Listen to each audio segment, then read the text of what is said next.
اعوذ باللہ من الشیطان اللعین الرجیم بسم اللہ الرحمن الرحیم الحمد للہ رب العالمین الصلاة والسلام علی اشرف الانبیاء والمرسلین وعلی آلہ الطیبین الطاہرین المعصومین الذين أذهب الله عنهم الرجس وطهرهم تطهيرا اللهم صل على محمد وآل محمد اللهم اخرجنا من الظلمات الوهم وأكرمنا بنور الفهم اللهم افتح علينا أبواب رحمتك وانشر علينا خزائن علومك برحمتك يا أرحم الراحمين قال مولانا امام الحسین علیہ السلام ان الناس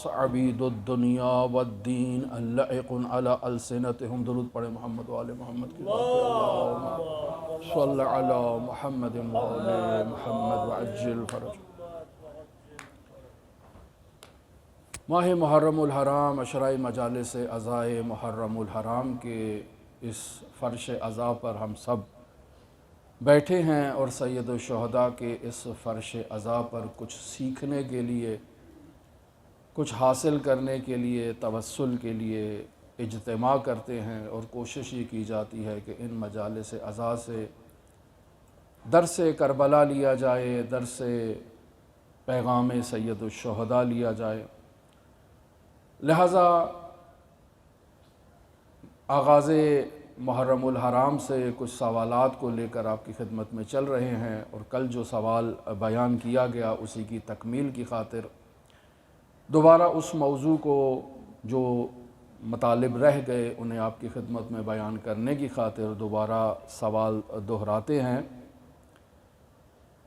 کہ بعض لوگ مؤمنین کے دلوں میں یہ سوال ایجاد کرتے ہیں کہ امیر المؤمنین اگر مدارا کر لیتے، اگر نرم رویہ اپناتے، اگر کچھ لوگوں کے ساتھ نرمی کے ساتھ پیش آتے تو کربلا کا واقعہ رونما نہ ہوتا۔ اور اس قسم کے مسائل یہ کوئی تازگی نہیں رکھتے، یہ کوئی آج کے دور میں اٹھنے والے سوالات نہیں ہیں، بلکہ خود حضرت امیر المؤمنین کی بارگاہ میں بھی لوگ یہی باتیں کیا کرتے تھے اور یہی اعتراضات اٹھایا کرتے تھے کہ علی کو سیاست نہیں آتی ہے، علی کا مخالف حاکم شام زیرک اور چلاق انسان ہے، ہوشیار انسان ہے، وہ ذکاوت، وہ چالاکی، وہ ہوشیاری، وہ سیاست علی کے پاس نہیں ہے، اور اگر علی کے پاس ہوتی تو حکومت میں کامیابی نصیب ہوتی۔ یہ وہاں اس دور میں بھی یہ سوالات موجود تھے، بعض لوگوں کے دلوں میں موجود تھے، بعض لوگ اس کا اظہار کرتے تھے، بعض لوگ آپس کی گفتگو میں یہ بیان کرتے تھے، بعض لوگ امیر المومنین کے سامنے بھی جسارت کر دیا کرتے تھے اور اظہار کر دیا کرتے تھے۔ تو الغرض بیان کرنے کا مقصد یہ ہے کہ یہ ایک طرز تفکر ہے، یہ ایک مائنڈ سیٹ ہے، یہ ایک سوچنے کا انداز ہے کہ اگر انسان اعلیٰ اہداف، اعلیٰ اغراض و مقاصد کی خاطر بعض چیزوں میں چشم پوشی کر لیتا ہے، آنکھیں بند کر لیتا ہے، بعض چیزوں کو نظر انداز کر دیتا ہے، تو اس سے انسان ان اعلیٰ اہداف اور اعلیٰ مقاصد تک پہنچنے میں کامیاب ہو سکتا ہے، اور جب انسان اپنے ٹارگٹ تک پہنچ جاتا ہے تو پھر انسان باقی جو خامیاں کوتاہیاں ہیں ان کی بھی اصلاح کر سکتا ہے، ان کو بھی ٹھیک کر سکتا ہے۔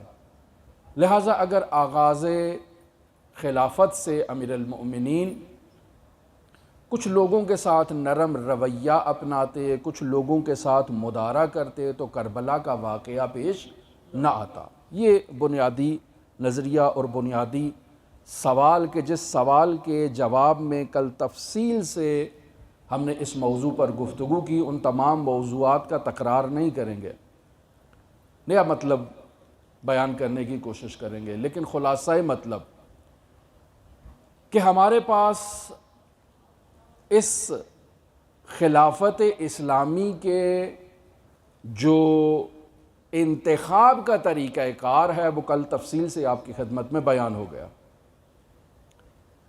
رسول خدا صلی اللہ علیہ وآلہ وسلم کی شہادت کے بعد رسول خدا کے اہل بیت رسول خدا کی عزاداری میں، رسول خدا کی تدفین میں اور آخری رسومات میں مصروف ہیں، جبکہ امت اپنے مستقبل کا فیصلہ کرنے کے لیے سقیفہ کے میدان میں اجتماع کیے ہوئے ہیں۔ اور یہ خود ایک بہت بڑا المیہ ہے، بہت بڑا سوال ہے کہ جو لوگ حضرت خاتم الانبیاء کو چھوڑ کر اپنے مستقبل کے لیے، اپنے آئندہ کے لیے اور اپنی دنیا کی خاطر اجتماع کیے ہوئے ہیں، وہ کیسے افضل ہو سکتے ہیں، ان کا کیسے مقام ہو سکتا ہے، کیسے رتبہ ہو سکتا ہے؟ وہ لوگ کہ جنہیں خاتم الانبیاء اس مقصد سے اور اس ہدف سے دور رکھنا چاہتے تھے اور انہیں جیش اسامہ کا حصہ بنایا تھا اور انہیں بھیج دینا چاہتے تھے کہ وہ اس معرکے سے ہی دور ہو جائیں اور اس میں شریک نہ ہو پائیں، وہ لوگ امت کی تقدیر کا فیصلہ کر رہے ہیں۔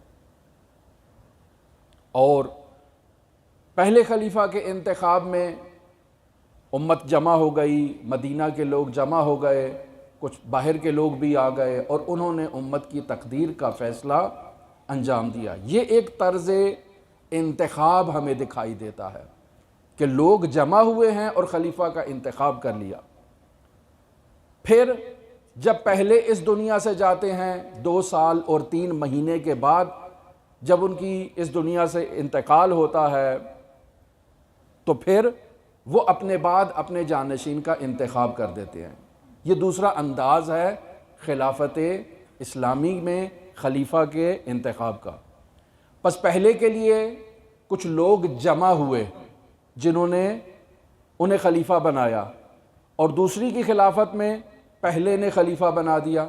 اب جب خلافت سوم کا انتخاب ہونا ہے تو اب یہاں کمیٹی بنائی گئی ہے، اور اس کمیٹی میں بھی ایک کو سپر پاور بنا دیا، ایک کو ویٹو پاور دے دی، اور ایک ایسے انداز میں کمیٹی کے افراد کا انتخاب کیا گیا کہ نتیجہ معلوم تھا کہ کس شخص نے اس منصب پر پہنچنا ہے۔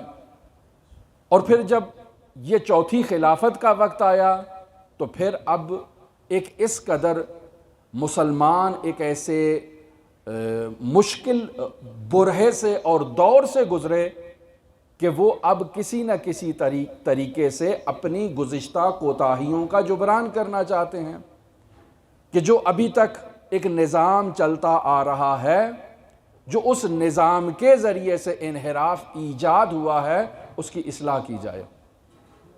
تقریباً 22 سال سے زائد کا عرصہ یہ معلوم ہوتا ہے کہ پہلے 2 سال اور 3 مہینے، اور پھر اس کے بعد 10 سال اور 6 مہینے، اور پھر اس کے بعد آتے ہیں 12 سال یا 13 سال کا ایک مدت۔ تقریباً ایک یہ مدت ہے 22 سال کی غالباً بنتی ہے۔ خوب یہ ایک مدت ہے، ممکن ہے زیادہ ہو یا کم ہو، لیکن ایک یہ مدت ہے کہ جس میں یہ مسلمانوں نے ایک روش جو اپنے حکومت کی جو انتخاب کی ہے، اس روش کے مطابق یہ ایک نظام بنا ہے، اور اس نظام کی خامیاں اور کوتاہیاں اور وہ نتیجہ جو اس نظام کے کمال تک جا کر پہنچا ہے، جس کی وجہ سے اب مسلمان ایک ایسے نقطے پر آ کر پہنچ چکے ہیں کہ ان کے لیے سانس لینا بھی دشوار ہو چکا ہے، ان کے لیے زندگی گزارنا بھی اب مشکل ہو چکا ہے۔ چونکہ جو کل آپ کی خدمت میں بیان کیا کہ تیسرے خلیفہ کے انتخاب کے وقت شرط کیا عائد کی گئی کہ کتاب و سنت کے ساتھ سیرہ شیخین پر عمل کیا جائے گا۔ آغاز میں سیاست کے تحت قبول کر لیا گیا کہ کتاب و سنت کے ساتھ سیرہ شیخین پر عمل کیا جائے گا، لیکن اس کے بعد کتاب و سنت کے ساتھ سیرہ شیخین کو بھی اپنے پیروں تلے رون دیا گیا۔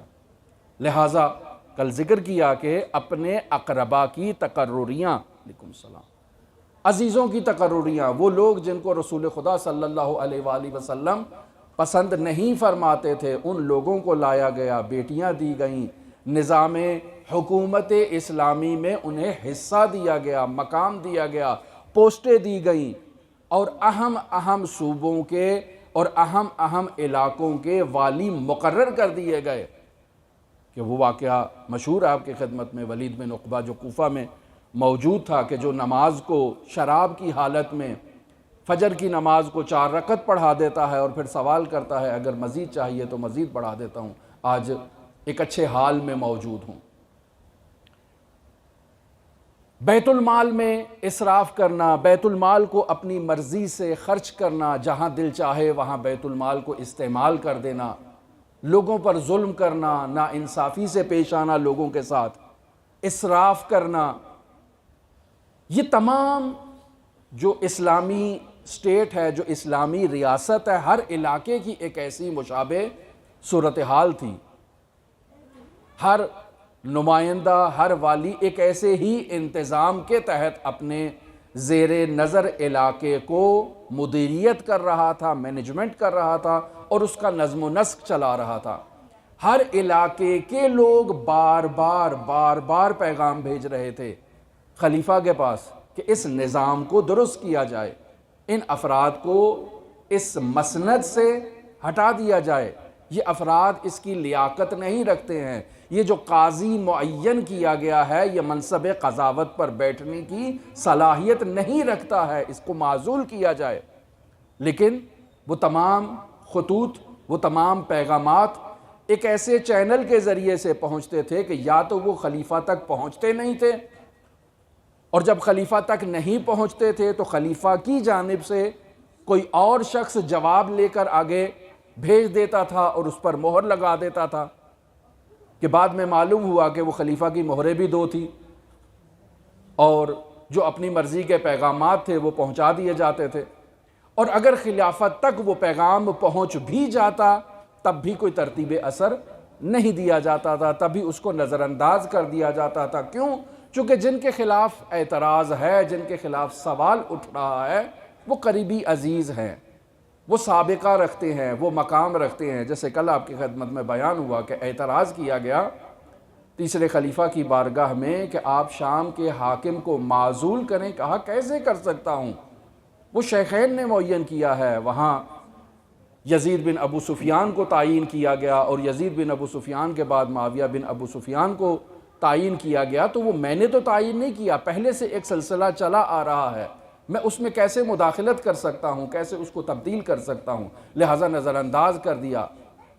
اور پھر اسی طرح سے باقی آپ دیکھیں کیسے وہ والی کوفہ کو کیسے معزول کیا گیا، کیسے اس کو ہٹایا گیا۔ وہ ہٹانا نہیں چاہتے تھے کہ اس حالت شرب خمر میں اس کے وجود سے اس مہر خلافت کو، مہر ولایت کو، مہر حکومت کو اس کے ہاتھ سے لیا گیا، خلیفہ تک پیغام پہنچایا گیا، تب بھی نہ ہٹاتے اگر وہ رسول خدا صلی اللہ علیہ وآلہ وسلم کے کفشہائے مبارک کو ہوا میں نہ لہرایا جاتا کہ ابھی تو رسول خدا کی تربت کا کفن بھی جو ہے وہ زیادہ زمانہ نہیں ہوا، اور یہ کیا تبدیلیاں ایجاد ہو چکی ہیں اسلام و مسلمین کے درمیان، کیا یہ صورتحال ایجاد کی گئی ہے۔ پس حزب اختلاف کا کردار بخوبی نبھایا اس زمانے میں جو رسول خدا کی زوجہ تھی، اور انہوں نے مجبور کیا کہ وہ معزول کیا جائے، اور پھر آیا گیا کہ اس کو اب کوڑے لگائے جائیں، حد جاری کی جائے کہ اس نے شرب خمر کی ہے۔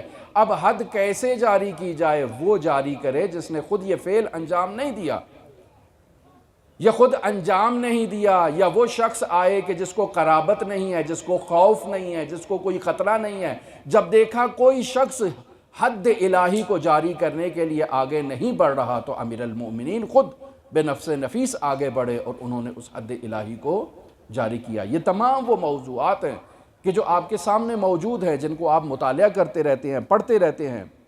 پس مالی بے ضابطگیاں اور مالی بے قاعدگیاں بہت زیادہ موجود تھیں۔ اموال کی تقسیم، زمینوں کی تقسیم، پراپرٹیز کی تقسیم اسی معیار پر ہوتی تھی کہ جو زیادہ تعلق رکھتا ہے، جو زیادہ مقام رکھتا ہے، جس کی زیادہ پوسٹ ہے، جس کی زیادہ اہمیت ہے، اس کو چیزیں دے دی جائیں، اس کو مقام دے دیا جائے، جس کے نتیجے میں لوگوں کے اب گویا کہ ایک ایسی کیفیت ہو چکی تھی کہ ہر علاقے میں احتجاجی تحریکیں جنم لے رہی تھیں، جس کو آج کل کی زبان میں آپ کہیں مظاہرے ہوتے تھے۔ ہر علاقے میں پارٹیاں بنتی تھیں کہ جو باقاعدہ اس حکومت کے خلاف کھڑی ہوئی ہیں کہ یا اس والی کو معزول کیا جائے یا اس والی کے اوپر موجود اس خلیفہ کو معزول کیا جائے، لیکن لوگوں کی بات نہیں سنی جاتی تھی۔ اور آپ کو معلوم ہے کہ جب لوگوں کی بات نہ سنی جائے، عوام کی بات نہ سنی جائے اور ان کی ضروریات کو اور مشکلات کو حل نہ کیا جائے تو عوام بالآخر ایک حد تک صبر کر سکتے ہیں اور اس کے بعد پھر وہ کھڑے ہو جاتے ہیں اپنے حقوق کے لیے۔ لہٰذا لوگ اپنے حقوق کے لیے کھڑے ہو گئے، آ کر انہوں نے دارالامارہ کا اور مکان خلیفہ کا محاصرہ کیا اور انہیں جو ہے وہ اس دنیا سے بدر کر دیا، اس دنیا سے ان کو رخصت کر دیا۔ اب ایک ایسے موقع پر لوگ جو ان تکالیف کو جھیل کر اس مقام پر آئے ہیں، اب وہ چاہتے ہیں کہ ایک ایسے خلیفہ کا انتخاب کیا جائے کہ جو لااقل اس تمام 23 سالہ 22 سالہ 25 سالہ جو ایک یہ مدت آ رہی ہے، اس کے زخموں پر مرہم رکھے، کوئی ایسا شخص آئے۔ لیکن ایسا شخص کیسے آ سکتا ہے جب دیکھ رہا ہے کہ یہ عمارت ایک نہایت مضبوط ستون کی حیثیت اختیار کر چکی ہے؟ اب اس عمارت میں اگر ایک معمولی سی اینٹ بھی ہٹائی جائے تو اس میں لرزہ طاری ہو جائے گا، اس میں تزلزل آئے گا۔ لہٰذا کیسے اس عمارت کی ذمہ داری کو سنبھالا جائے؟ جیسے یہ ایک بلڈنگ ہے، اس میں اگر آپ دیوار سے اینٹیں نکالنا شروع کر دیں تو بالآخر کب تک یہ تحمل کرے گی؟ وہ اینٹیں جو فاسد ہیں، وہ اینٹیں جو غصبی ہیں، اگر آپ ان کو نکالنا شروع کر دیں تو بالآخر یہ عمارت زمین بوس ہو سکتی ہے۔ اور اگر بنیادوں کے اندر ایسے آثار موجود ہیں تو یقینی بات ہے وہاں سے اس کی جو ہے وہ تبدیلی کرنا اس پوری عمارت کو زمین بوس کرنے کے مترادف ہے۔ لہٰذا اب اس عمارت کی اصلاح ممکن نہیں ہے۔ اصلاح کا صرف ایک راستہ ہے کہ یا اس عمارت کو گرا دیا جائے اور اب نئے سرے سے عمارت کی تعمیر کی جائے۔ کیا وہ افراد جو اس عمارت کے اندر رہتے ہیں، جو اس میں زندگی بسر کرتے ہیں، کیا اس کو تحمل کرنے کے لیے تیار ہوں گے کہ اس عمارت کو گرا دیا جائے، اب دوبارہ سے تعمیر کیا جائے الہی اقدار کے مطابق، الہی اصولوں کے مطابق، رسول خدا صلی اللہ علیہ وآلہ وسلم کی تعلیمات کے مطابق؟ معلوم ہے کہ لوگ تیار نہیں ہوں گے، لوگ راضی نہیں ہوں گے۔ جن لوگوں کا تمام نظام اسی عمارت کے مطابق چلتا آ رہا ہے، جن کا سونا جاگنا اٹھنا بیٹھنا اوڑھنا بچھونا اسی اصولوں کے مطابق ہے، اسی اقدار کے مطابق ہے، وہ کیسے اسے تبدیل کرنے دے سکتے ہیں؟ جو اہم منصبوں پر پوسٹوں پر فائز افراد ہیں، ان کو اگر ان پوسٹوں سے ہٹا دیا جائے تو وہ کیسے تحمل کریں گے؟ یقینی بات ہے وہ حزب اختلاف کی صورت میں آئیں گے، مخالفین کی صورت میں آئیں گے، لوگوں کو جمع کریں گے، سازشیں کریں گے، مسائل ہوں گے۔ یہ اس کی اصلاح کرنا آسان کام نہیں ہے، لیکن اب امت چاہتی ہے کہ اس کی اصلاح کی جائے۔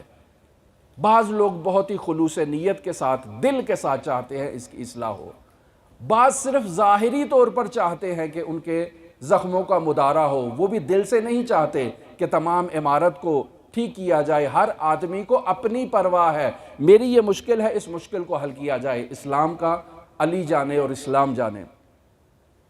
اور ایک ایسی کیفیت میں یہ ازدحام، یہ ہجوم امیر المؤمنین علی ابن ابی طالب کی بارگاہ میں آتا ہے کہ امیر المؤمنین کو یہ خلافت دی جائے۔ پس یہ چار طرز تفکر ہمیں دکھائی دے رہے ہیں کہ پہلا خلیفہ سقیفے میں آئے، دوسرے خلیفہ پہلے کی جانب سے آئے، تیسرے خلیفہ شورا کے توسط سے آئے، اور چوتھے خلیفہ ایک ایسے انداز میں کہ عوام اب جو ہے ان کے صبر کا پیمانہ لبریز ہو چکا ہے اور امیر المؤمنین کی طرف وہ رجوع کرنا چاہتے ہیں۔ ان میں بعض افراد ایسے ہیں جو اس قدر شدت پسند ہے کہ علی ابن ابی طالب خلافت کی اس مسند کو سنبھالیں، اور اگر اس ردائے خلافت کو علی قبول نہیں کرتے تو تلوار کے زور پر علی ابن ابی طالب کو ردائے خلافت پہنائی جائے۔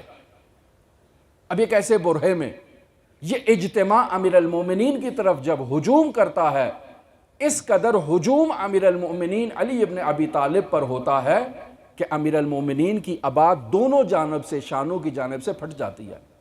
حسنین پیروں تلے ہیں، امیر المومنین کو یہ خوف لاحق ہے کہ کہیں حسنین ان کے پیروں تلے کچلے نہ جائیں۔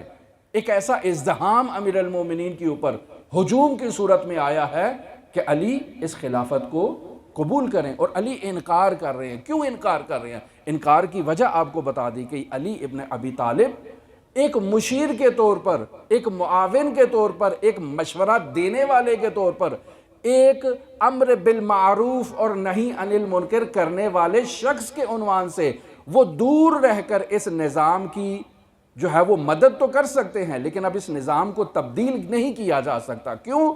چونکہ اب یہ بیماری اس قدر پھیل چکی ہے کہ اس کا ایک بہت بڑا آپریشن ہونے کی ضرورت ہے۔ یا اس عمارت کو گرایا جائے، نئے سرے سے اس عمارت کی تعمیر کی جائے، یا پھر دوسرا راستہ یہ ہے کہ تمام لوگ صدق کے دل سے اس عمارت کی تعمیر میں جو معمار ہے اس کا ساتھ دیں، اور وہ معمار جو فاسد چیزیں اس عمارت میں موجود ہیں، لوگوں کی مدد سے ان کو نکالے اور دوبارہ اس عمارت کی جو ہے وہ تعمیر کی جا سکے، اس کی تصحیح کی جا سکے، اس کی اصلاح کی جا سکے۔ لیکن معلوم ہے کہ یہ کام لوگ نہیں کریں گے، لہٰذا امیر المومنین علی ابن ابی طالب علیہ آلاف و تحیت و ثنا نے اس شرط پر، یہ شرائط جو امیر المومنین نے بیان کی، ان شرائط میں یہ تھا کہ میں اپنے اجتہاد کے مطابق قرآن و سنت پر عمل کروں گا۔ وہی شرط جو پہلے 13 سال پہلے جو شرط امیر المومنین نے بیان کی تھی کہ میں سیرہ شیخین اگر تو قرآن و سنت کے مطابق ہے تو اس کے اوپر عمل ہوگا، لیکن اگر قرآن و سنت سے انحراف رکھتی ہے تو اس کے عمل کرنے کا پابند نہیں ہوں۔ بیت المال کو اسی انداز میں جیسے رسول خدا صلی اللہ علیہ وآلہ وسلم کے زمانے میں تقسیم کیا جاتا تھا، اسی انداز میں تقسیم کروں گا۔ یہ شرط اگر قبول ہے تو میدان میں آئیں، اور پھر اسی طرح سے عدل و انصاف کا نظام قائم کروں گا۔ کسی پہ ظلم نہیں کروں گا کہ جیسے ہوتا ہے کہ بھئی کسی کو ڈرا دیا، حکومتوں میں جیسے ہوتا ہے، جیسے ہم پہلے بھی بیان کر چکے کہ سابقہ روشیں کیا تھی، کسی کو چپ کرانا ہے، حکومت کو قائم رکھنا ہے، تو اس حکومت کو قائم رکھنے کے لیے کچھ اصول جو ہے نا وہ ہوتے ہیں، جن اصولوں پر چلا جاتا ہے، جو آج کل کے دور میں بھی رائج ہے۔ کسی کو لالچ دے دیا جائے، کسی کو جو ہے وہ منفی پروپیگنڈا کے ذریعے سے اور منفی تبلیغات کے ذریعے سے کسی کو دھوکے میں لایا جائے، کسی پر ظلم کیا جائے، کسی کو دبا دیا جائے، ایک ایسے ہی ہتھ کنڈے استعمال کیے جاتے ہیں، ہر حکومت میں اس طرح سے رائج ہیں۔ لیکن علی ابن ابی طالب کسی پر ظلم کرنے کے لیے تیار نہیں ہے، اور نہ ہی کسی پر ظلم ہوتے دیکھتے برداشت کرنے کے لیے تیار ہے، نہ ہی بیت المال کے اسراف کو اپنی آنکھوں سے دیکھتا ہوا اسراف برداشت نہیں کر سکتے۔ پس جو امیر المؤمنین ایک یہودی عورت کے پیر سے پازیب کو بطور ظلم چھینے جانے کو برداشت نہیں کر سکتے، وہ علی کیسے برداشت کرے کہ اسلام میں لوگوں کے اوپر جو ہے وہ اسلامی اسٹیٹ اور اسلامی ریاست میں ظلم ہو رہا ہے۔ علی اس کی نصرت کے لیے آواز بلند کریں گے۔ جب دیکھ رہے ہیں کہ بیت المال ناحق استعمال ہو رہا ہے، ظلم کے طور پر استعمال ہو رہا ہے، تو کیسے علی برداشت کرے؟ لہٰذا امیر المومنین کا جو طرز تفکر تھا، وہ طرز تفکر یہی تھا کہ عدالت کی بنیاد پر نظام حکومت کو چلایا جائے گا۔ یہ جو آج کل کہا جاتا ہے میرٹ کی بنیاد پر افراد کا انتخاب کیا جائے، وہ افراد کے جو سرکاری پوسٹوں پر آنا ہے، جنہوں نے والی بننا ہے، جنہوں نے قاضی بننا ہے، ان کو اسی اصول کے اوپر کہ ان میں وہ صلاحیت موجود ہو اس کام کے کرنے کی، اس بنیاد پر اس کو وہ عہدہ دیا جائے۔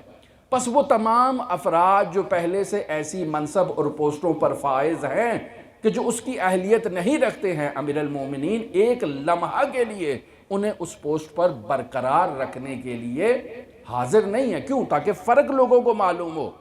ایک نظام خلافت ہے، ایک نظام امامت ہے، ایک خلیفہ عوام ہے، ایک خلیفہ الہی ہے۔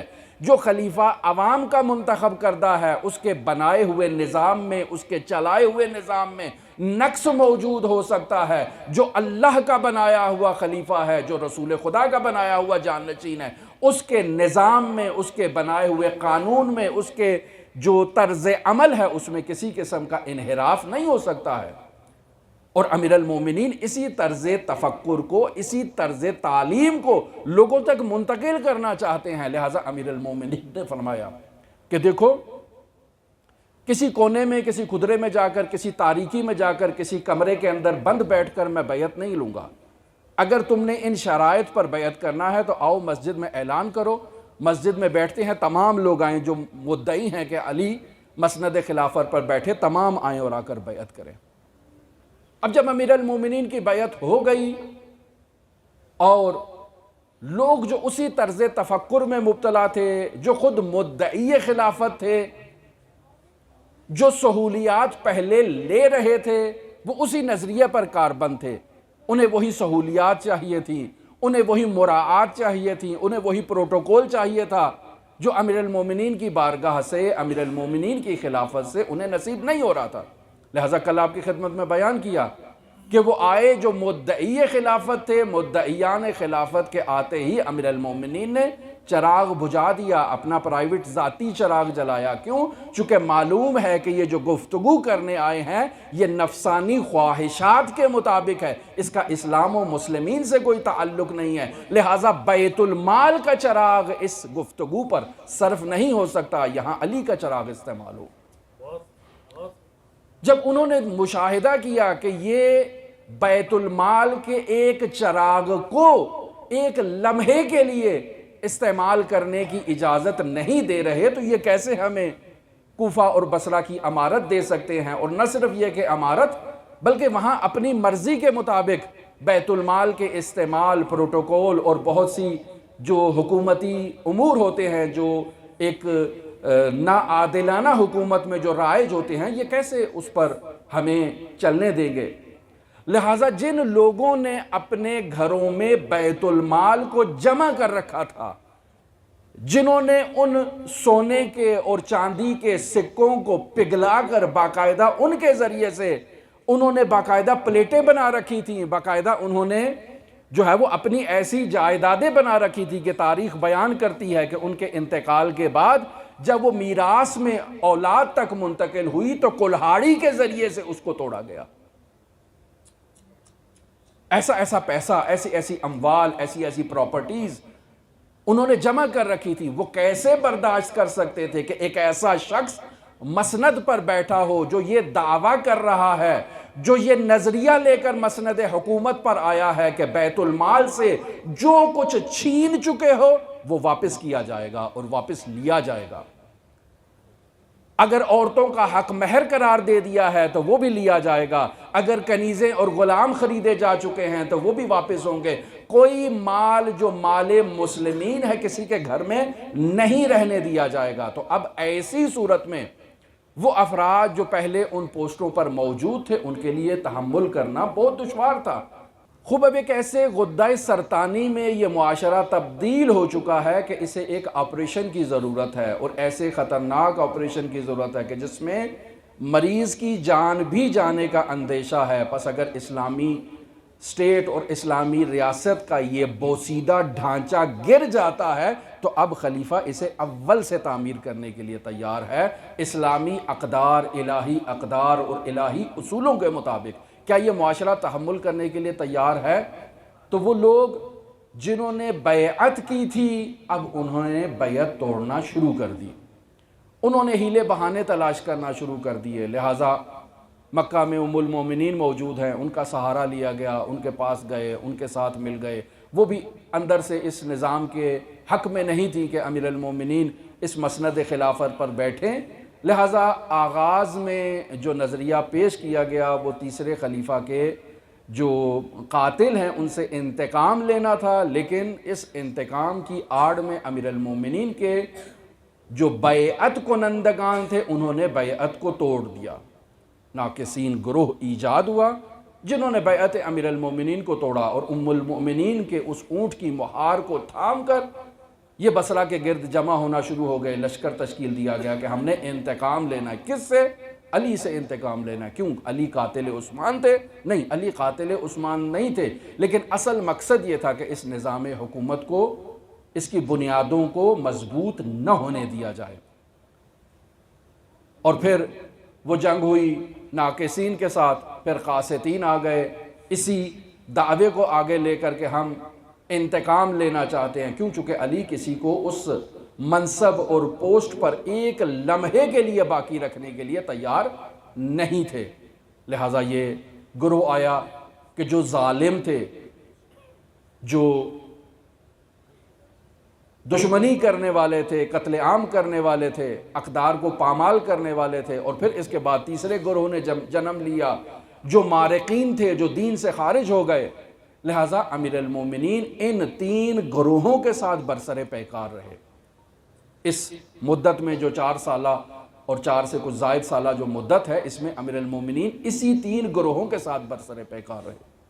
لہٰذا شہید مطہری کہتے ہیں کہ علی کو کس نے قتل کیا؟ سوال کیا جائے کہ علی کو کس نے قتل کیا؟ ایک تو وہ مشہور و معروف جملہ کہ قتل فی محراب عبادت ہی لشدت عدل، کہ علی عدالت کی شدت کی وجہ سے محراب عبادت میں شہید ہوئے۔ علی کا قاتل علی کی عدالت ہے، یعنی عدالت کی وجہ سے علی شہید ہوئے۔ لیکن شہید مطہری کیا کہتے ہیں کہ علی کو کس نے قتل کیا؟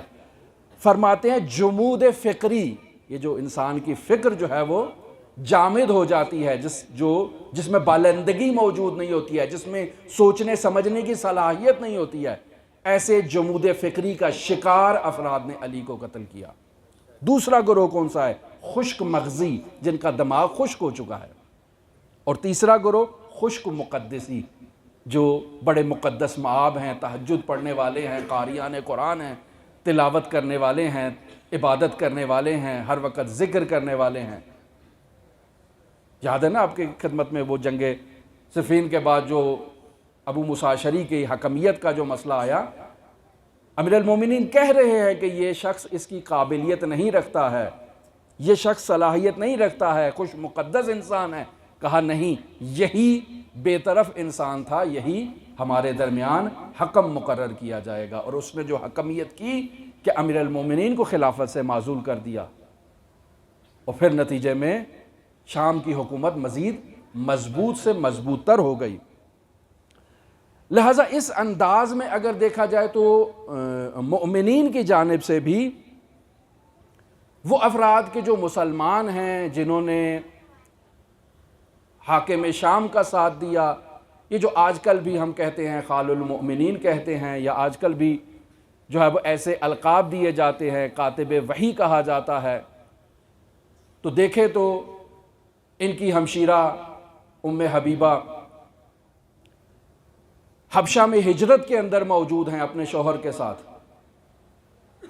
اور یہ دائرہ اسلام میں موجود نہیں ہیں۔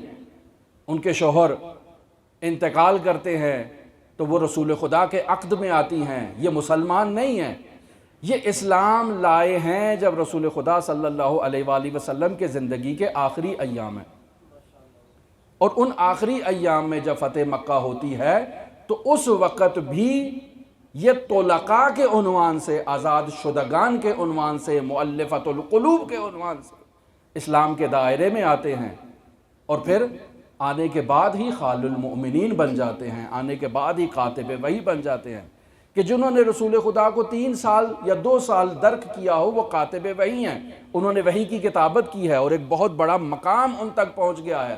پس آپ دیکھیں 42 سالہ حکومت ہے، 22 سال کی حکومت یا اس سے 23 سال کی حکومت، وہ حکومت ہے جو بعنوان والی شامات کے عنوان سے ہے، اور 20 سال کی حکومت ایسی حکومت ہے جو بعنوان خلیفۃ المسلمین کے عنوان سے حکومت ہے۔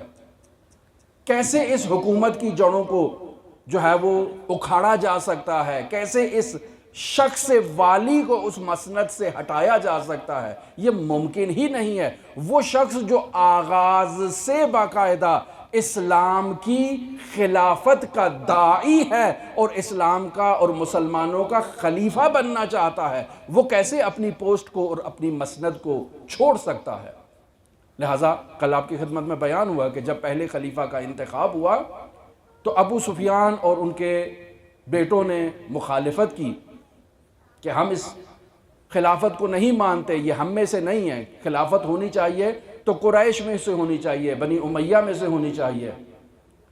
لہٰذا معلوم ہوتا ہے کہ یہ طرز تفکر آغاز سے تھا، وہ آغاز سے چاہتے تھے کہ اسی نظام کو اپنی خلافت کے تحت چلائیں۔ وہ کیسے اپنی محنتوں کو اپنے ہاتھوں سے جو ہے وہ امیر المومنین کے حوالے کر سکتے ہیں۔ لہٰذا انہوں نے ایک باقاعدہ پلاننگ کی ہے، باقاعدہ ایک طریقے کے ساتھ وہ آگے چلے ہیں۔ لہٰذا ان کی پلاننگ کچھ خلفاء کے زمانے میں تھی، کچھ پلاننگ امیر المومنین کے زمانے میں تھی، کچھ ان کا طرز عمل جو تھا وہ حضرات حسنین شریفین کے زمانے میں تھا، باقاعدہ اپنی اس حکومت کو مضبوط کرنے کے لیے۔ لہٰذا یہاں آپ دیکھیں کہ بنیادی عوامل اس حکومت کے استحکام میں، جو پہلے خلیفہ کے زمانے میں حکومت کو مضبوط کرنا ہے، دوسرے خلیفہ کے زمانے میں، تیسرے خلیفہ کے زمانے میں، امیر المومنین کے زمانے میں، حسنین شریفین کے زمانے میں، یہ بیان ہوا کہ سب سے پہلے وہاں وہ علاقہ جو شامات کا ہے تازہ فتح ہوا ہے، اور وہاں مسلمانوں کی جو تعداد ہے وہی مسلمان ہیں جو مدینہ سے آئے ہیں، باقی سب پہلے سے موجود ہیں جو تازہ مسلمان ہوئے ہیں، اور ان مسلمانوں کو اسلام کی تعلیم اسی والی نے دینی ہے۔ یہ بتائے کہ فجر کی نماز 10 رکعت ہے تو 10 ہوگی، کہے 1 رکعت ہے تو 1 ہوگی، 5 رکعت ہے تو 5 ہوگی، جو تعلیم دے وہ یہی ہے اور کچھ نہیں ہے۔ اسلام کا تعارف انہوں نے کروانا ہے، اسلامی تعلیمات کا تعارف انہوں نے کروانا ہے، لہٰذا لوگوں کی جہالت کو اپنے نفع میں بخوبی استعمال کیا گیا۔ لہٰذا بیان ہوا کہ جب بدھ کے دن جمعے کی نماز پڑھائی گئی تو کسی نے اعتراض نہیں کیا کہ بدھ کے دن کون سی جمعے کی نماز ہوتی ہے۔ شاید اس زمانے میں بھی جو شامات ہے وہاں چٹ جی پی ٹی ان کے پاس ہوتی تھی جو بدھ کے دن جمعے کی نماز پڑھا دیتی ہے، لیکن کسی نے اعتراض نہیں کیا، بدھ کے دن جمعے کی نماز ہو گئی، خاموش رہے، کوئی مسئلہ نہیں ہے۔ یعنی یہ ایک ذہنی تربیت ہے کہ جو حاکم نے کہہ دیا وہ درست ہے۔ اونٹ آتا ہے اونٹنی میں تبدیل ہو جاتا ہے، 50 گواہ بھی آ جاتے ہیں اور ان کی گواہی بھی تسلیم ہو جاتی ہے، کسی نے نہیں کہا کہ یہ تو اونٹ تھا، یہ اونٹنی کیسے ہو گیا؟ یہ کون سا معجزہ ہو جاتا ہے کہ کوفہ سے آنے والا اونٹ شام میں اونٹنی میں تبدیل ہو جائے؟ یہ ایک مائنڈ سیٹ کی تربیت ہے۔ اور بعد میں اس نے بتایا کہ جاؤ جا کر علی کو بتاؤ یہ تو 50 تھے، میرے پاس 1,00,000 افراد ایسے ہیں، اور وہ سب کے سب نہتی تلواروں کے ساتھ آپ سے جنگ کرنے کے لیے تیار ہیں۔ فجر کی نماز کو 4 رکعت میں پڑھا دیا گیا اور کہا اگر دلچسپی ہے تو اور پڑھا دیتا ہوں، آج موڈ اچھا ہے۔ یعنی ایک تربیت کرنے کا، لوگوں کی ذہنیت سازی کی گئی ہے ایک ایسی انداز میں، اور پھر اس کے بعد لالچ دیا گیا لوگوں کو۔ یہ بیان کیا کہ رؤسائے قبائل کو لالچ دے دیا گیا، افراد کو لالچ دے دیا گیا، کسی کو پوسٹ دے دی، کسی کو مقام دے دیا۔ لوگوں کو اپنے قبضے میں رکھنے کے لیے، عوام کو قبضے میں رکھنے کے لیے جو معاشرے کے بڑے بڑے سرکردہ افراد ہیں ان کو اپنے ہاتھوں میں لیا جائے۔ کیا علی کسی کی چاپلوسی کر سکتا ہے حکومت کی بقا کے لیے؟ نہیں، ہرگز نہیں۔ لہٰذا یہی تو وہ نقطہ ہے جو کہا جاتا ہے کہ علی کو سیاست نہیں آتی ہے، علی نظام حکومت چلانا نہیں جانتے۔ کیوں؟ چونکہ علی کسی کو لالچ دے کر، کسی کو تطمیع کر کے وہ اپنی حکومت کو برقرار رکھنے کی، بنیادوں کو مضبوط کرنے کی پالیسی نہیں اپنا سکتے۔ علی کسی کو خوف میں مبتلا نہیں کر سکتے، کسی پر ظلم نہیں کر سکتے۔ یہی تو حکومت کی بنیادی اصل ہوتی ہے۔ آج کل کے زمانے میں بھی اگر حکومتیں مضبوط ہیں تو یا وہ لوگوں کی جہالت کی وجہ سے ہیں یا وہ لالچ کی وجہ سے ہیں کہ عام اہم افراد کو، قاضیوں کو، ججوں کو، اہم جو منصبوں پر فائز افراد ہیں ان کو لالچ میں مبتلا کر دیا جاتا ہے، ان کو تنخواہوں میں اضافہ کر دیا جاتا ہے، مراعات جسے آج کل کلمہ استعمال کیا جاتا ہے، انہیں مراعات دے دی جاتی ہیں۔ غریب طبقہ ٹیکس دے دے کے جو ہے وہ پستا ہے، لیکن آواز بلند نہیں کرتا کہ ہمارے ساتھ ظلم ہو رہا ہے۔ ان کا حق یہ ہے کہ ان کے ساتھ ایسے ہی ہونا چاہیے جیسے شام والوں کے ساتھ اور شامات والوں کے ساتھ ہو رہا تھا۔ اور پھر تحریف کی گئی، جو تعلیمات اسلام ہیں ان میں تحریفات ایجاد کی گئیں۔ امیر المؤمنین کے بارے میں کہ یہ تو نماز نہیں پڑھتے ہیں، امیر المؤمنین کی شان میں گستاخی کے لیے شعراء کو بلایا گیا، شعراء کے کلام سے استفادہ کیا گیا، منفی پروپیگنڈا اور منفی تبلیغ، یہ عوامل ہر دور کی حکومت کے پاس ہوتے ہیں، لیکن یہ شامات میں بہت زیادہ نمایاں طور پر، ممتاز طور پر یہ عوامل موجود تھے۔ لہٰذا اگر آج بھی اسلامی معاشرے کو قائم ہونے سے روکنا ہے تو یہی عوامل ہیں۔ آج بھی اگر انقلاب اسلامی کو ختم کرنا ہے تو یہی عوامل ہیں۔ کچھ لوگوں کو خرید لیا جائے، وہ بک جائیں گے تو وہ خود بخود اس نظام کے خلاف ہو جائیں گے۔ آپ دیکھتے ہیں کہ جو بھی افراد خیانت کرتے ہیں وہ بہت گہری ضرب لگاتے ہیں انقلاب کے اندر سے بیٹھ کر اس نظام کو۔ لہٰذا یہی وہ عوامل ہیں۔ لہٰذا امیر المؤمنین کی بارگاہ میں جب کہا گیا کہ وہ تو بہت چالاک ہے، کہا اللہ کی قسم معاویہ مجھ سے زیادہ چالاک نہیں ہے، وہ خیانت کرتا ہے، وہ گناہ کرتا ہے اور گناہ شرک ہے۔ لہٰذا امیر المؤمنین نے اس انداز حکومت کی مذمت کی ہے۔ علی اس طرز حکومت کو ہرگز نہیں اپنا سکتے، اور اگر علی اس طرز حکومت کو اپنائیں گے تو پھر علی میں اور معاویہ میں کیا فرق ہوگا؟ لہٰذا کل بیان ہوا کہ انزلنی ثم انزلنی ثم انزلنی حتی یقال معاویہ و علی، یعنی اتنا گرایا گیا کہ وہ جو خلیفہ الہی ہے اسے خلیفہ مسلمین کے ساتھ ملایا گیا، اسے خلافت اللہ نے دی ہے، اسے امامت اللہ نے دی ہے، انہیں حکومت عوام نے دی ہے، اور کہا گیا کہ انزلنی یعنی علی اور فلان، علی اور فلان، علی اور فلان۔ اور پھر یہاں نوبت آ گئی کہ وہ فرد جو آخری 3 سالوں میں یا 2 سالوں میں رسول خدا کی بارگاہ میں پہنچا ہے، اور ایک ایسے انداز میں کہ اس وقت بھی وہ مؤلفہ قلوب کا حصہ ہے، ایک ایسے انداز میں پہنچا ہے کہ اس وقت بھی وہ طلقاء میں شمار ہوتا ہے، اور جب رسول خدا اس کو اپنے پاس بلاتے ہیں کہ آؤ تم سے کام ہے، تو کہتا ہے میں روٹی کھا رہا ہوں۔ پھر پیغام بھیجا جاتا ہے، کہا میں روٹی کھا رہا ہوں، کہا اللہ تمہیں کبھی سیر نہ کرے۔ ایسا شخص امیر المؤمنین کو ایک ایسے شخص کے ساتھ ملایا گیا۔ اور پھر امام حسن مجتبیٰ کا زمانہ آیا، اور امام حسن مجتبیٰ کے زمانے سے پہلے آپ دیکھیں 1 لاکھ سے زائد افراد ان جنگوں کے نظر ہو چکے ہیں، کلمہ گو ہیں، اسلام لانے والے ہیں، مسلمان ہیں، اور جنگوں سے تھک چکے ہیں۔ بیعت توڑنے والوں کے ساتھ جنگ کی، ظلم کرنے والوں کے ساتھ جنگ کی، دین سے خارج ہونے والوں کے ساتھ جنگ کی۔ اب مسلمان جنگ کرنے کے لیے تیار نہیں ہیں۔ لہٰذا امیر المومنین کے اس شکوے کو بارہا آپ مشاہدہ فرماتے ہیں کہ انہیں کہتا ہوں جنگ کے لیے چلیں تو کہتے ہیں گرمی ہے، سردی آنے دیں، سردی آتی ہے تو کہتے ہیں گرمی ہے، تھوڑا موسم تبدیل ہونے دیں۔ یہ لوگ جنگ کے لیے باہر نکلنے کے لیے تیار نہیں تھے، لیکن جنہیں امیر المومنین نے تیار کیا تو کیسے امیر المومنین کی شہادت کا عامل ایجاد ہوا، جنگ نہ ہو سکی، امام حسن مجتبیٰ اس مسند خلافت پر بیٹھے، تو پھر جنگ کا جو سلسلہ شروع ہوا کہ بھیجا جائے لشکر مدائن میں، تو لشکر کے سربراہ کو ہی خرید لیا گیا، اور پھر بعد میں جو ہے وہ جو شخص بچا اس کے لیے جو ہے وہ پھیلا دیا کہ وہ مارا گیا ہے، لشکر جو ہے وہ منتشر ہو گیا۔ اور پھر بعد میں امام حسن مجتبیٰ کے اوپر کیا ظلم ہوئے، کیا مصائب ہوئے، کیا مظالم ہوئے، یہ سب آپ کی خدمت میں بیان ہو چکے مجالس میں، گفتگو میں۔ لہٰذا امیر المؤمنین ایک ایسی حکومت کے حاکم ہیں کہ جہاں لوگ علی کی بات سننے کے لیے تیار نہیں ہیں، لوگ اس نظام کو تسلیم کرنے کے لیے تیار نہیں ہیں کہ جو نظام رسول خدا تھا، جو خلافت الہیہ تھی، جو پیغام، جو حریت کا درس، جو انسانیت کا درس، جو الہی اقدار کا درس علی دے رہے ہیں، اس درس کو لینے والے اب لوگ موجود نہیں ہیں، ان کے دل اس نظام کے ساتھ اب نہیں ہیں۔ لہٰذا ایک ایسے نظام میں اگر یہ کہا جائے کہ علی بھی اس طرز عمل پر چلے جو طرز عمل شام میں اپنایا جاتا ہے، تو علی اس وجہ سے ہی تو کہہ رہے ہیں کہ میں مشیر بن سکتا ہوں، یہ نظام میں نہیں چلا سکتا۔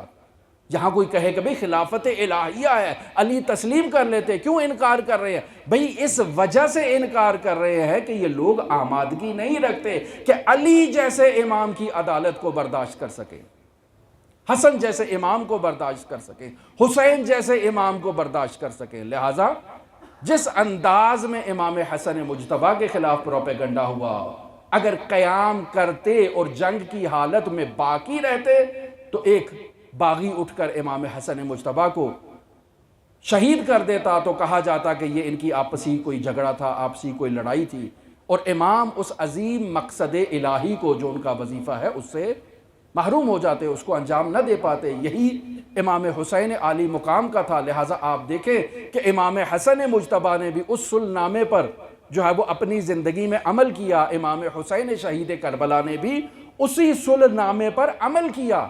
اور جب آخری وقت آتا ہے تو یہ شخص آتا ہے اپنے بیٹے کی بیعت لینے کے لیے مدینہ میں، اور آ کر امام حسین عالی مقام سے ملاقات کرتا ہے اور کہتا ہے کہ صرف 4 افراد ایسے ہیں جو یزید کی بیعت سے انکار کر رہے ہیں، اور ان 4 افراد کے سرکردہ آپ ہیں۔ لہٰذا بہتر ہے مسلمانوں کے درمیان اختلاف ایجاد نہ کریں اور یزید کی بیعت کر لیں۔ بہتر ہے جنگ اور خون ریزی کا آغاز ہونے سے بچایا جائے، وحدت اختیار کی جائے، اور آپ بھی یزید کی بیعت کر لیں اور آپ بھی اختلاف نہ کریں۔ آپ 4 افراد اگر یزید کی بیعت کر لیں، یعنی اگر آپ کر لیں تو باقی کے 3 بھی بیعت کر لیں گے، اور پورا اسلامی معاشرہ تو پہلے سے میرے ساتھ ہے۔ کوئی اختلاف نہیں ہونا چاہیے، وحدت کی فضا قائم ہونی چاہیے۔ تو امام حسین جواب میں کیا کہتے ہیں؟ کہا تم نے اتنے لوگوں کا قتل کیا ہے، اتنے سال حکومت کی ہے، جو 42 سال کا ایک عرصہ بیان کیا جائے، اتنے لوگوں کا قتل کیا ہے، اتنی نوامیس کو پامال کیا گیا ہے، اتنے احکام الہی کو، اقدار الہی کو تبدیل کیا گیا ہے۔ انسان کی ہوس اس کی زندگی تک ہونی چاہیے۔ اب تمہارے پیر قبروں میں ہیں، تم اس دنیا سے جانے والے ہو، اپنے بعد کے لیے انتظام کر رہے ہو۔ کہا کہ یزید پر اتفاق ہے سب کا، آپ بھی اتفاق کر لیں، آپ بھی بیعت کر لیں۔ کہا میں کیسے ایک ایسے شخص کی بیعت کر سکتا ہوں جبکہ مسلمانوں میں اس سے بہتر افراد موجود ہیں، ایسے افراد موجود ہیں کہ جن کی ماں اس کی ماں سے بہتر ہے، جن کا باپ ان کے باپ سے بہتر ہے، جو خود اس سے بہتر ہیں، کیسے اس کی بیعت کر لیں؟ تو اب یہ کیا جواب دیتا ہے امام حسین عالی مقام کو؟ کہا جہاں تک ماں کی بات ہے تو یہ تسلیم کرتا ہوں، فاطمہ کا کوئی مثل نہیں ہے۔ میں مانتا ہوں کہ یزید کی ماں فاطمہ سے افضل نہیں ہے، فاطمہ رسول کی بیٹی ہیں، وہ افضل ہیں، یزید کی ماں افضل نہیں ہے، لیکن یہ جو تم نے باپ کی بات کی ہے میں اسے تسلیم کرنے کے لیے تیار نہیں ہوں۔ کیوں؟ کیونکہ میری اور علی کی تو جنگ ہوئی ہے، ہم دونوں خلافت کے مدعی ہیں، خلافت کے طلبگار ہیں، اور اس جنگ میں اللہ نے میرے حق میں فیصلہ کیا ہے، اور میں خلافت مسلمین میں اللہ کی طرف سے اس مقام پر اور مسند پر بیٹھا ہوں۔ اللہ نے علی کو محروم کیا ہے، یہ کیسے کہہ سکتے ہیں کہ علی مجھ سے بہتر ہے؟ اور جہاں تک آپ نے یہ بات کی کہ آپ یزید سے بہتر ہیں، میں اسے ماننے کے لیے تیار نہیں ہوں۔ تو امام نے تعجب سے کہا کہ کیا تم یزید شارب الخمر کے بارے میں بات کر رہے ہو؟ تو اب وہی سیاسی حربہ استعمال کیا اور کہا کہ اپنے چچا زاد کی غیبت نہ کرو، کہ وہ ایک برائی کر رہا ہے جو علناً برائی ہے، کہا غیبت کر رہے ہیں ان کی، ایسا نہیں ہے۔ تو اب ایسے دور میں ایسے افراد کے سامنے قانون الہی کو نافذ کرنا جنگ کی صورت میں یہ ممکن نہیں ہے۔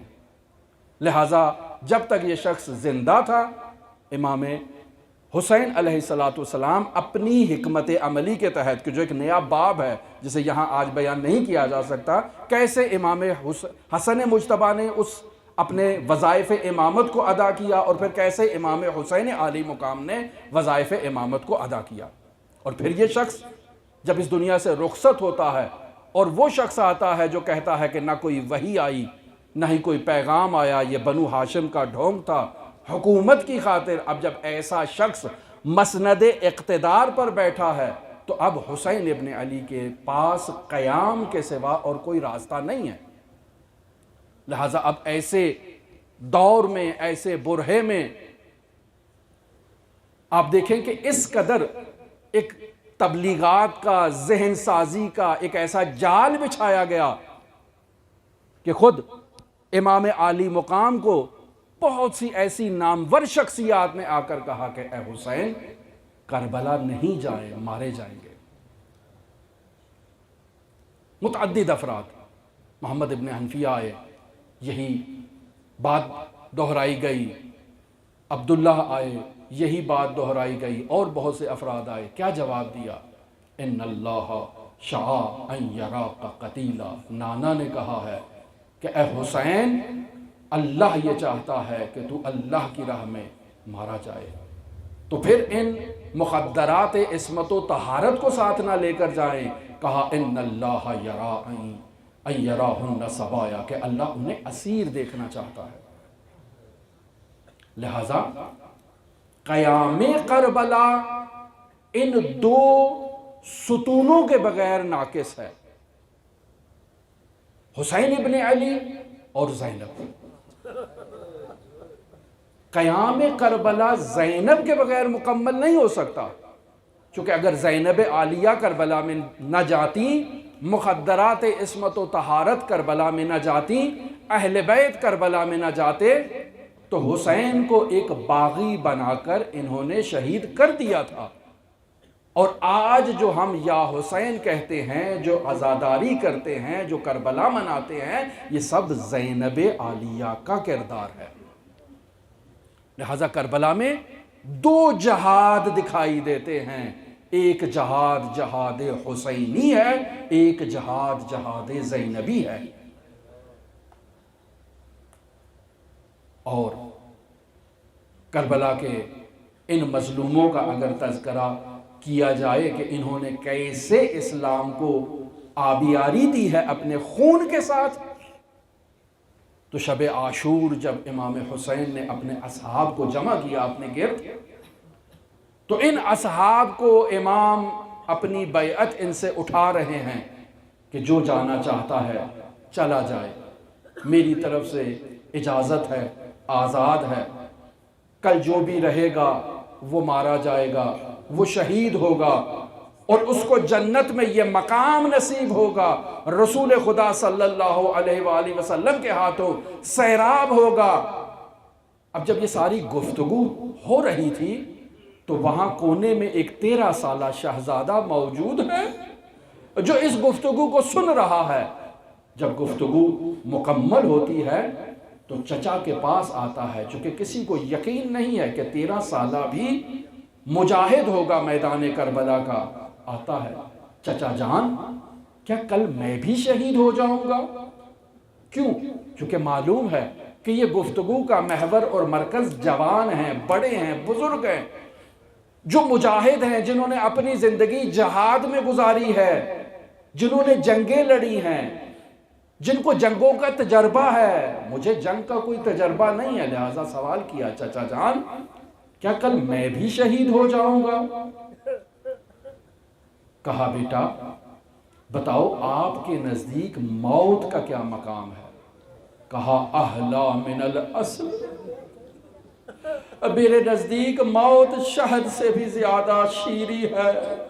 جب ابراہیم نے اسماعیل سے یہ سوال کیا کہ میں نے رویا میں دیکھا ہے کہ میں آپ کو ذبح کر رہا ہوں، تو اسماعیل کہتے ہیں کہ بابا آپ مجھے صابرین میں سے پائیں گے، میں اپنی موت پر صبر کروں گا۔ لیکن یہ 13 سالہ جوان کہہ رہا ہے کہ میرے لیے موت شہد سے زیادہ شیریں ہے۔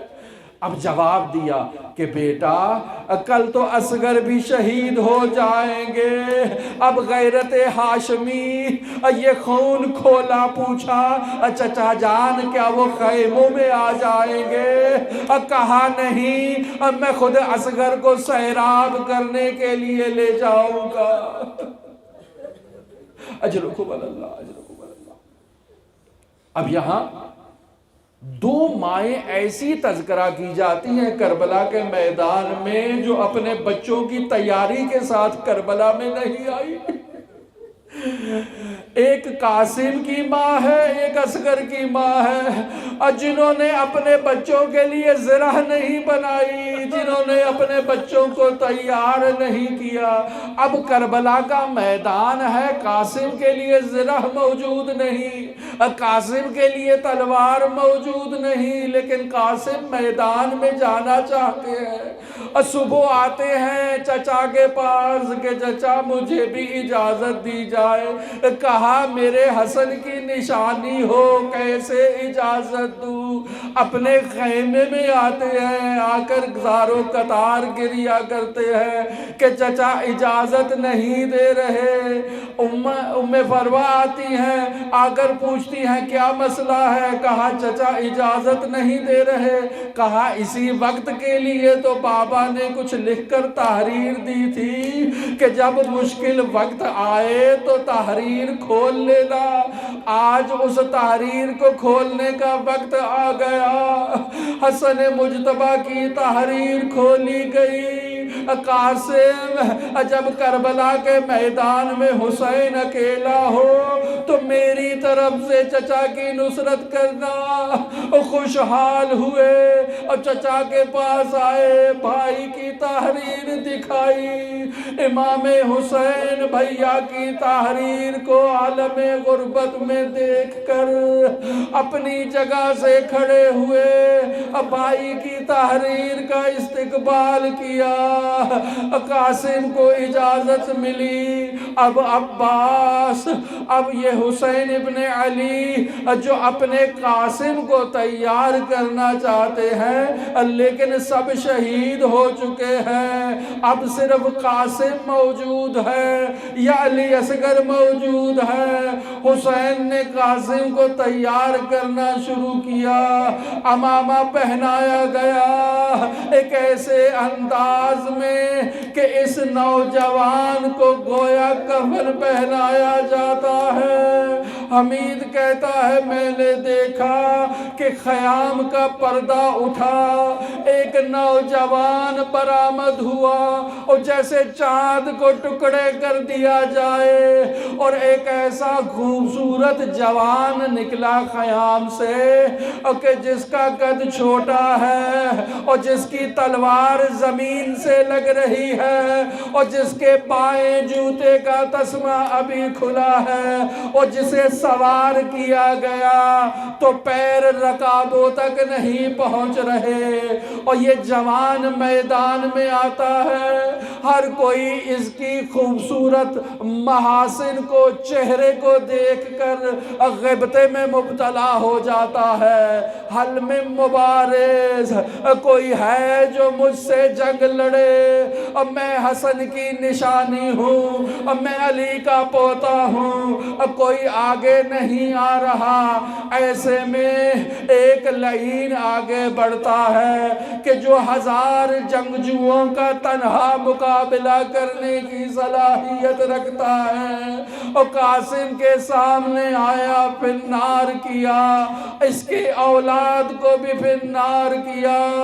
اب قاسم کی شجاعت کو دیکھ رہے ہیں کہ یہ حسن کا لال ہے اور سن میں چھوٹا ہے، لیکن شجاعت علوی رکھتا ہے، اور خود ایسے دھوکے سے اسے ضرب لگائی جائے، ایک لعین نیزے کا وار کرتا ہے اور جو قاسم بن حسن کے وجود سے نکل جاتا ہے، اب زین پر نہیں رہے اور زمین کی طرف آ رہے ہیں۔ السلام علیکہ یا ابا عبداللہ، چچا میرا آخری سلام ہو۔